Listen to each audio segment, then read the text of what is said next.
নমস্কার বন্ধুরা, নবদিগন্ত চ্যানেলের পক্ষ থেকে আপনাদের সকলকে জানাই স্বাগতম।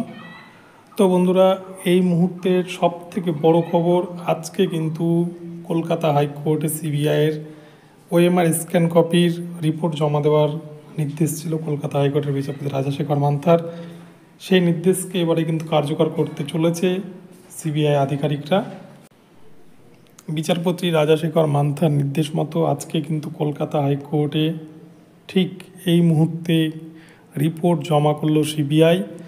তো এই নিয়ে বিস্তারিত আপনাদেরকে ভিডিওতে জানাবো যে কি হলো, ঠিক প্যানেল কি বাতিল হচ্ছে নাকি প্যানেল বাতিল হবে না, কোন দিকে অগ্রসর হচ্ছে গতি প্রকৃতি, সমস্ত কিছু ভিডিওতে জানাবো। তো আপনারা সম্পূর্ণ ভিডিওটি স্কিপ না করে প্রথম থেকে শেষ পর্যন্ত দেখতে থাকুন। এই ভিডিওতে আপনারা অনেক ইনফরমেশন পেয়ে যাবেন। কিন্তু সবার আগে বলে রাখি, আপনারা যারা প্রথমবার আমার চ্যানেলটি ভিজিট করছেন, সবার আগে সর্বপ্রথমে এই ধরনের নিউজ যদি পেতে চান তাহলে অবশ্যই কিন্তু চ্যানেলটিকে সাবস্ক্রাইব করে রাখবেন, কারণ আপনারা যাচাই করে দেখে নেবেন। সবার আগে সর্বপ্রথমে কিন্তু একমাত্র নবদিগন্ত চ্যানেলেই যে কোনো আপডেট আপনাদের কাছে পৌঁছে দেয়। তো চলুন বন্ধুরা, তাহলে আজকে এবারে এই আপডেটটি আমরা বিস্তারিত দেখে নিই। তো বন্ধুরা, আজকে সকালেই কিন্তু ভিডিও দিয়ে আমি বলেছিলাম যে সিবিআই পারে কিন্তু 60,000 শিক্ষকের ভবিষ্যৎকে বাঁচাতে। তো 60,000 শিক্ষকের ভবিষ্যৎ বাঁচবে নাকি ইন সার্ভিস টিচারদের প্যানেল বাতিল হবে, সেটা কিন্তু সিবিআই রিপোর্টের উপরে ডিপেন্ড করবে।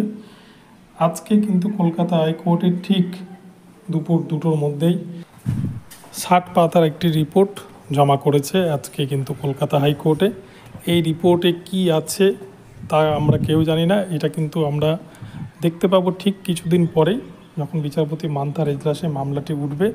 তো এই 60 পাতার রিপোর্টের মাধ্যমে কিন্তু আগামীতে এই নিয়োগ দুর্নীতি মামলার জট কাটছে নাকি নিয়োগ দুর্নীতি মামলার জট আরও ক্রমশ গভীর হবে, এটা কিন্তু এই সিবিআইয়ের যে 60 পাতার রিপোর্ট, এই রিপোর্টের উপরেই তার ভবিষ্যৎ নির্ভর করবে। আগামীতে কিন্তু 60,000 শিক্ষকের ভবিষ্যতের উপর হয়তো এই রিপোর্টের উপর আরও অনেক অশনি সংকেত নেমে আসতে পারে। আবার যদি সত্যিকারেরই অরিজিনাল সিট বা অরিজিনাল ওএমআরের স্ক্যান কপি সিবিআই জমা করতে পারে আদালতে, তাহলে কিন্তু সমস্ত সমস্যার সমাধান হয়ে যাবে এবং 60,000 শিক্ষকের যে প্যানেল, যে ইন সার্ভিস টিচারদের যে প্যানেল, সেই প্যানেল কিন্তু অক্ষত থাকবে, সেই প্যানেলের উপর কোনো প্রভাব পড়বে না।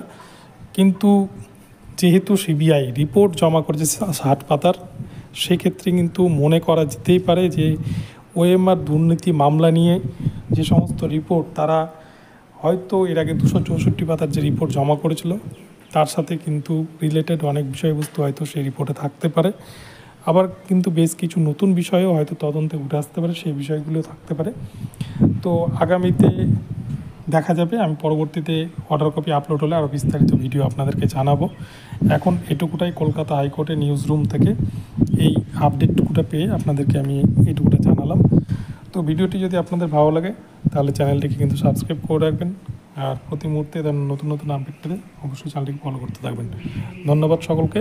আপনাদেরকে সবার আগে আমি ভিডিওটি জানানোর চেষ্টা করলাম।